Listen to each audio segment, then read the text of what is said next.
221-də deyir C2H4 və C2H6 qarışığının maddə miqdarı 2-dir. Qarışığa əlavə edilən hidrogenin mol miqdarı isə 2-dir. Bura özü 2 idi. 2 mol da hidrogen əlavə elədimsə, qaz qarışığı ümumilikdə nə qədər oldu? Ümumilikdə 4 mol oldu. Amma burada reaksiya baş verəcək. C2H6 bildiyimiz kimi hidrogen ilə reaksiyaya daxil olmur. Amma C2H4-ümüz uşaqlar hidrogen ilə reaksiyaya daxil olasıdır. Düzdür və əmələ gələcək C2H6. Baxın, 2 mol qazdan 1 mol qaz alınır. Azalma baş verir. Bu azalma nəyə görədir? Bu azalma C2H4-də birləşən hidrogenin mol miqdarına görədir. Deməli, məndə burada başlanğıcda 2-nin üstünə 2 gələndə 4 mol qaz var, sonra 3.5 var. 4-dən çıxıram 3.5-i görüm nə qədər azalma baş verib? 0.5.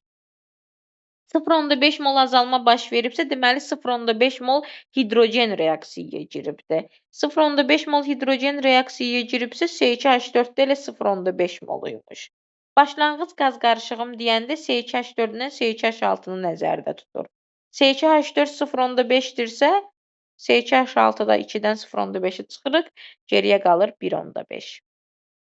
222 də həmçinin yenə azalmaya görə 2-nin üstünə 2 gələndə 4 eləyir, amma 3.5 qalıbdır. Deməli, 0.5 mol hidrogen reaksiyaya giribdir.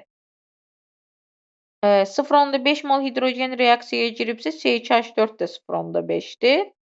2-dən 0.5-i çıxıram, C2H6-nı tapıram. Yenə olur cavab 1.5. Eyni şeydir də, birində etan yazıb, birində C2H6 yazıb. Birində sözlə yazıb, birində formulla yazıb. Dəhşət ağıllıdırlar bunlar da. Gəldi 223-ə. 223-də 0,4 molundan 8.8 karbon qazı alınır. Yəni 0.2 mol. 0,4-dən 0.2 alınıbsa, 1-dən nə qədər alınır? O da olur 5. Deməli, formul qısaca C5H10-dur da.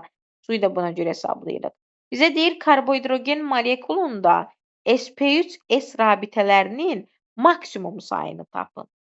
Maksimum say deyirsə, bilməlisiniz ki, 2 qat rabitədə olan karbon atomlarına ən az hidrogen birləşsin ki, sp3s maksimum olsun.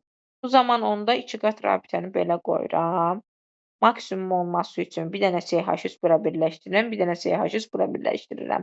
Ümumi əlimdə 5 dənə karbon atomu var idi. 4-ünü artıq sərf elədim. Məcburam ki, digər karbon atomuna yalnız bir dənə CH3 birləşdirim. Bir dənə CH3 birləşdirəndə də hidrogeni məcburam ki, bura birləşdirim. Maksimum dediyinə görə bu sp3-ləri nəzərə almalıyıq. Bunu. Bunun da cəmi olur 3, 3, 3, yəni 9. Deməli, sp3s maksimum 9 dənədir. Minimum deyəndə 2 qat rabitədə maksimum hidrogen olmalıdır. O zaman belə olasıdır. 2 qat rabitəyə maksimum 2 dənə bura qoyuram. Məcburam axı bir dənə karbon atomunu buna birləşdirim ki, davamını gətirə bilim. Buna görə misal üçün bu maddəni yazdım. Minimum isə maddəmiz bu olasıdır. Yəni penten 1. 3 dənə hidrogen bura getdi. Geriyə neçə dənə hidrogen qaldı? 4. 4-ün də üstünə 3 gəldim. 7.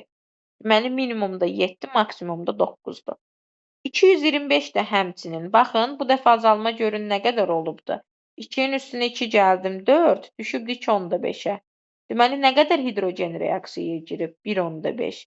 1.5 hidrogen reaksiyaya giribsə, deməli, C2H4 özü də 1.5 imiş. Onda C2H6 nə qədər imiş? 2-dən çıxıram 1.5-i, 0.5 imiş. 0.5-in də həcm payını istədiyinə görə bölürəm 2-yə, vururam 100-ə. O da bərabər olur 25-ə. Baxın uşaqlar, diqqətlə yenə. Azalmaya görə gedirsiniz. C2H4 özünə hidrogeni birləşdirir. 2, 2, cəm oldu 4. İkisi bir yerdə 4-dür. Azalma olub 2.5. Deməli, nə qədər hidrogen reaksiyaya girib? 4-dən çıxıram 2.5-i, qalır 1.5. Bu 1.5 mol hidrogen hansı maddə ilə reaksiyaya girib? C2H6 alkandır. Alkanla reaksiyaya girməyəcək ki. C2H4 ilə reaksiyaya girib. C2H4 ilə də 1.5 reaksiyaya giribsə, deməli C2H4-ün özü də 1.5-dir. Bizdən etanın həcm payını istəyir deyə 2-dən 1/5-i çıxıram. Deməli, C2H4 özü 1/5-dirsə, C2H6 da 0/5-dir. 0/5-in də həcm payını istəyirdi. 0/5-i bölürəm 2-yə, vururam 100-ə. O da eləyir 25%. Bitdi. 226, 227-də sualınız varmı?